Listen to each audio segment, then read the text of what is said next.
السلام عليكم الاخوان والاخوات وكاع الناس اللي كيشاهدوا القناه ديالي. اليوم مع وصفه جديده. اليوم غادي نقدم معكم واحد الوصفه زوينه بزاف في معالجه السعال والزكام ونزلات البرد ككل. هاد الوصفه هذه راها زوينه بزاف وعندها فوائد كثيره وغير 3 مكونات فقط. هنا كما كتشوفوا معايا عندي واحد نصف كيلو ديال الشريحه اللي هزيتها وغسلتها مزيان وفلحتها بالسكين، وعندي كذلك الثوم اللي هزيته نقيته وغسلته مزيان. هنا كما كتشوفوا معايا الشريحه راني فلحتها كامله بعد ما نقيتها وغسلتها وخليتها تقطرات مزيان. وبالنسبه للطريقه كما كتشوفوا معايا هنايا أست كل شريحه او التين غادي ندير فيها الثومه. الثومه تاهي راها مزيانه ومفيده عندها فوائد كثيره. كما كتشوفوا معايا هنايا الوصفه راهي سهله سهله سهله بزاف، ولكن الفوائد ديالها راهي كثيره، سواء اللي عندها الوليدات الصغار وكتحير وكتعيا من الادويه، فهذه زوينه. انا ما كتخطانيش بصراحه فوقيت البرد، فوقت ما كنحسو بالبرد انه جا ودخل كنمشي كنصايبها لوليداتي، ما كتاخدش لينا وقت هكا طويل، في ساعه كتوجد. بعد ما كنستمروا بهذه الطريقه هذه غادي نديرها في الكسكاس تفور لي تقريبا واحد نصف ساعه حتى ساعه الا ربع حتى تفور مزيان ونحسو بديك الثوم راهي طابت مزيان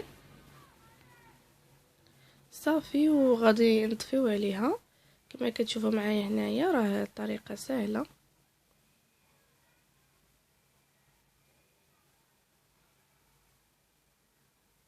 انا ديك الكميه اللي عندي راني كملتها كامله.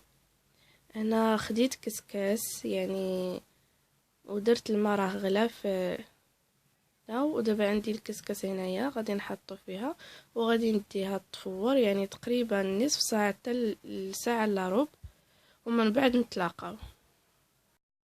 وهنا كما كتشوفوا معايا هي ديك الشريحه بعد ما تفورت لي مزيان تقريبا خليتها ساعه الا ربع تطفورات مزيان. كيف ما كتشوفوا معايا هنايا الثومه راهي طابت مزيان. هنا عندي واحد نصف كاس او كاس الا ربع ديال زيت الزيتون، وعندي الخلاط.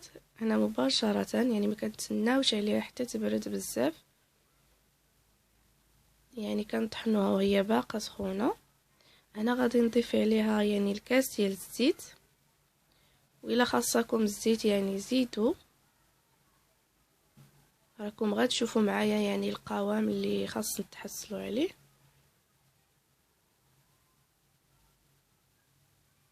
هنا غادي نطحنها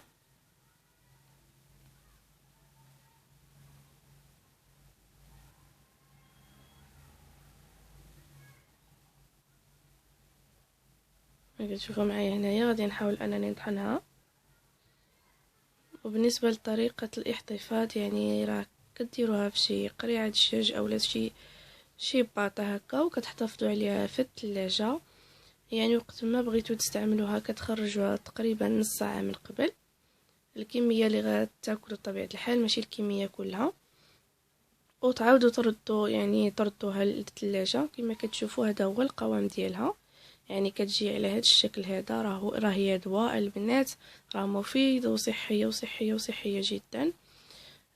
بالنسبه للطريقه ديال الاستعمال كتاكلوها بالنسبه للناس اللي عندهم الوليدات كيمرضوا، انا كنفضلها في الليل ملي كيبغيو الوليدات ينعسوا نعمروا لهم هكا ملعقه كبيره ونعطيوهم وندوموا عليها واحد المده ديال 4 ايام ولا 4 ايام ولا 3 ايام. المهم حتى كنلاحظوا بلي هذيك الكحه هذا راه ما تخافوا منها والو، ما عندها حتى اضرار.